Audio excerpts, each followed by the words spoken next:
and welcome back to Seek the Joy podcast. Happy Seek the Joy Tuesday. I'm your host, Sydney Weiss, and in today's episode, I am celebrating 30 years around the sun. My birthday was over the weekend, January 23rd, and today's episode is really dedicated to sharing the 30 things that I have learned in 30 years. But before we get to that, I just want to take a moment and say thank you. Thank you so much to everyone who reached out to wish me a happy birthday over the weekend. I am so grateful, and I felt the love and the support and the well wishes through my phone, through the screen, and I am just so blown away by the people in my life. I don't know how I got so lucky with my friends and my family and my coworkers and just everyone who reached out, wished me a happy birthday. The doorbell kept ringing on Saturday, which was totally unexpected. So just thank you so much to everyone who helped make turning 30 in the middle of a global pandemic feel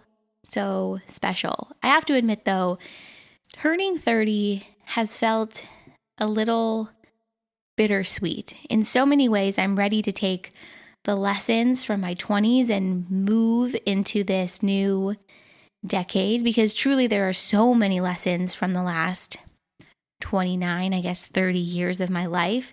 But it's also strange to move into a new year and move into another decade where so much of life, or so much of my life, has changed. And maybe that's a good thing.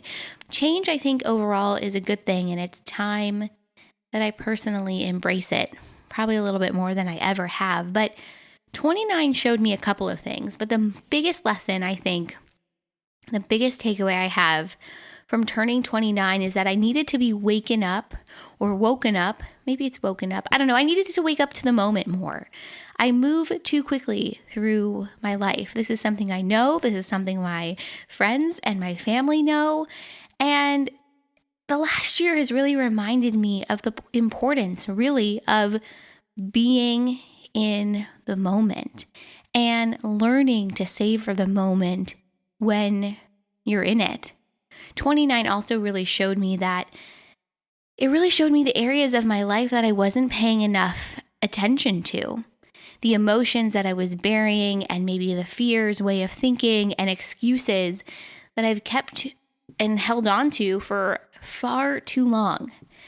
I am not who I used to be, and that's okay. In fact, I think 29 taught me that it's perfect. It's good to change, and it's good to move on.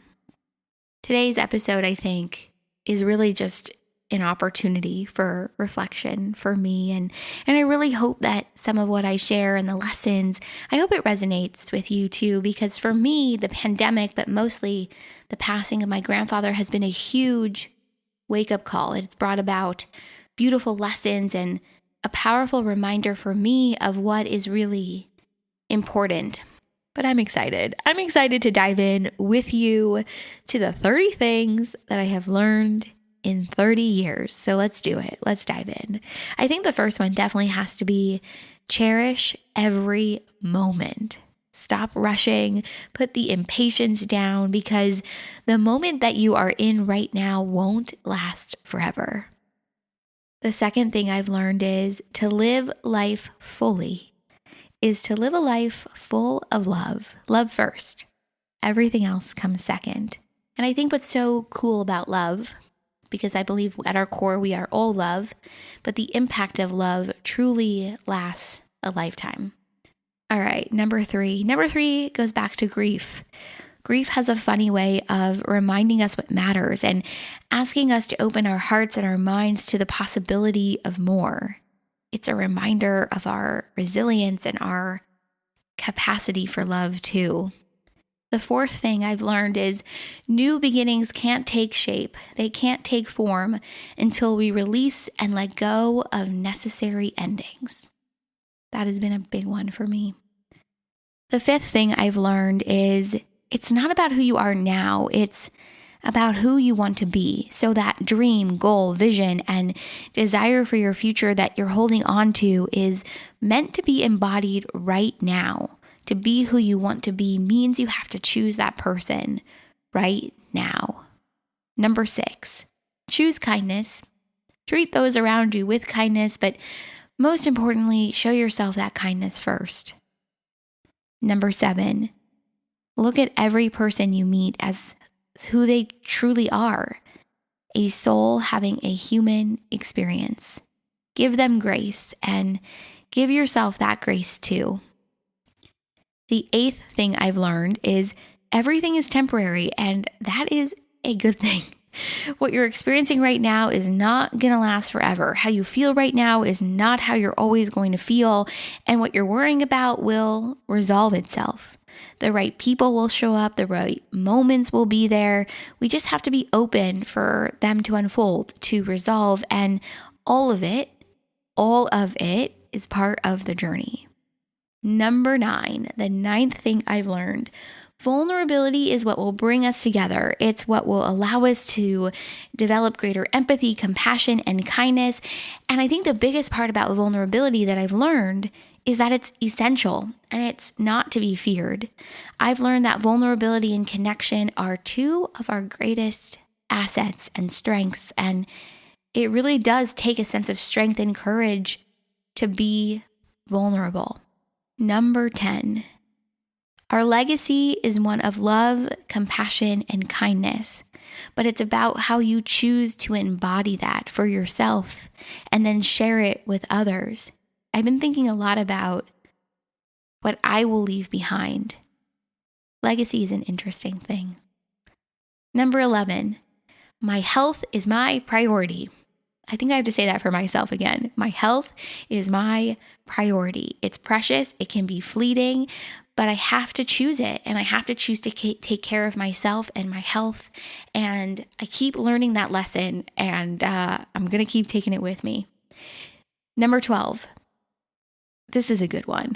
It often takes a big moment to wake us up to our path, to what needs to change in our lives, to pay attention. And it's often as a result of these big moments that we really realize what's important. And I have learned that it's really within our ability to learn to slow down and pace ourselves that we learn the most about ourselves. Number 13. This one is good too. And I have learned this one big time. There is no such thing as failure. These moments that we identify as failure are really here to challenge us to look at who we are, the path that we're walking down, and ask ourselves if it aligns with who we want to be and the impact that we want to have.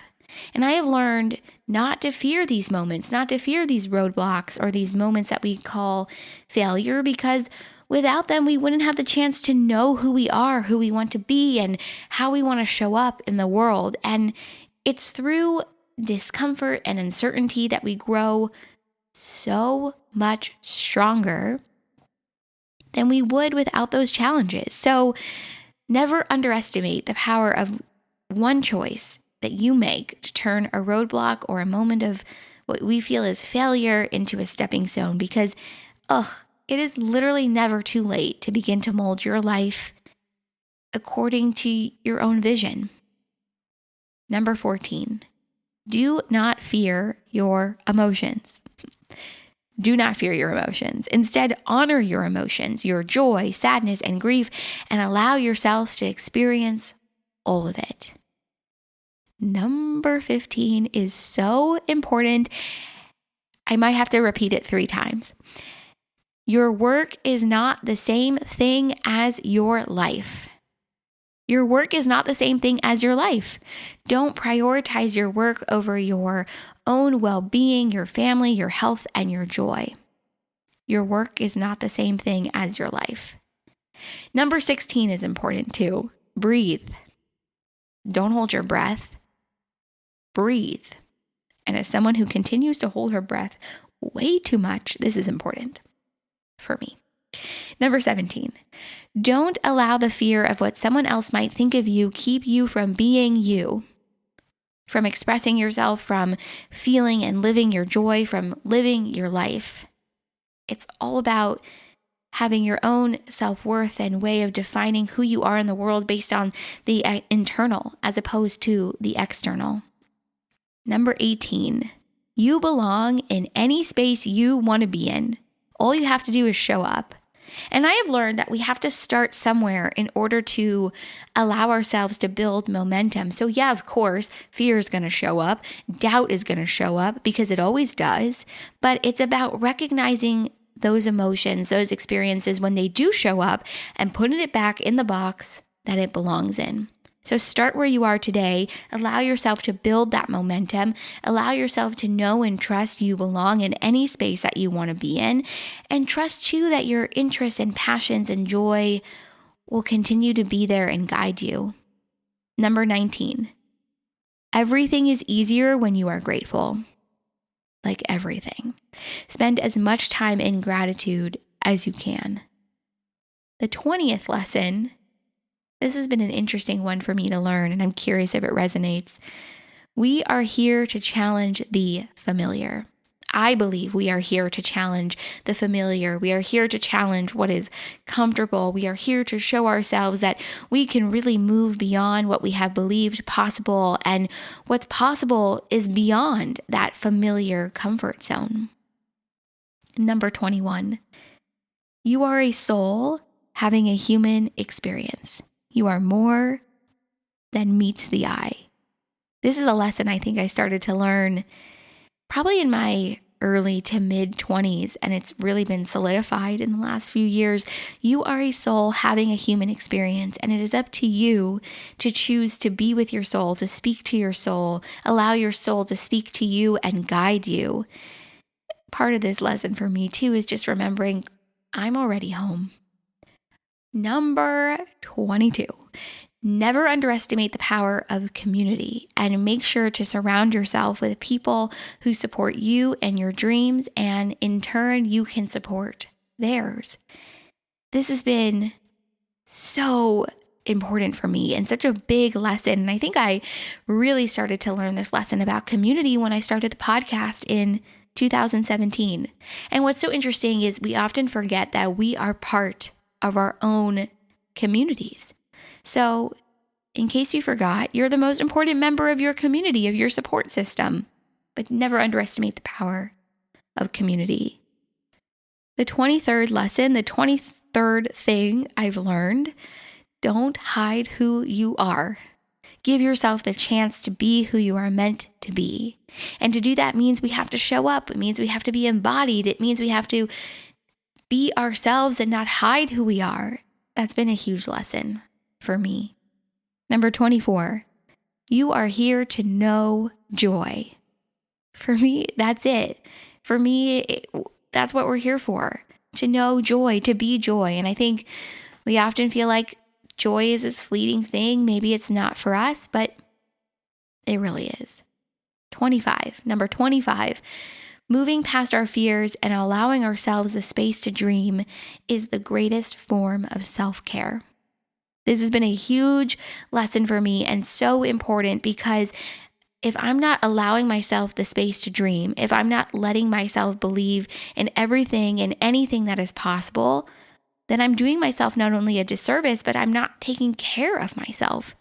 So doing the work, the inner work, taking that journey to move past our fears and allow ourselves the space to dream, I think is the biggest form of self-care. Okay, number 26, we are getting to the end. The 26th thing I've learned is something I talk about on the podcast all the time, so I'm sure it sounds familiar, but it's you don't have to go out and search for your purpose. If you are living and loving in your joy, if you woke up today and you are breathing and you are showing up, then you are living your purpose. There is nothing more that you have to do than to just be you. Something I talk about all the time and I feel so passionate about. Our purpose is not what we do, it's who we are. Number 27. This lesson is not as generic as the other ones. It's super tailored to me, but I got to share it with you.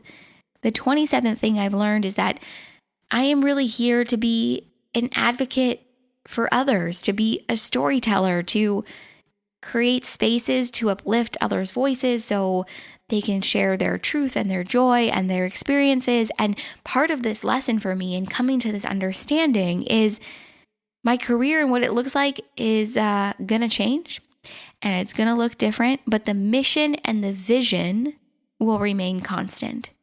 And this is something I've been thinking about probably for the last 5 years, but knowing and trusting this truth and this lesson for me was really solidified when I had a conversation with Kelsey Abbott, and she's an amazing human. You're going to love her.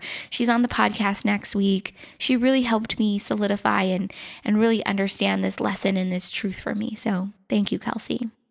All right, 28.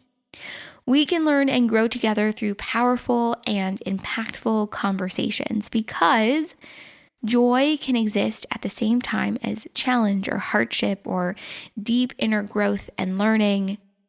I've learned, especially in the last year, that it is so important to continue to have these conversations, these important conversations where we talk about and we share the reality of the duality of life.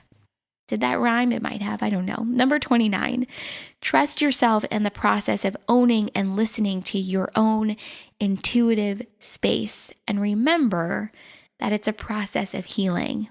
This has been such an important lesson for me, learning to tap into my own intuition, to trust it, to allow my intuition to guide me has truly been a process of my own healing. And I've been so grateful for it.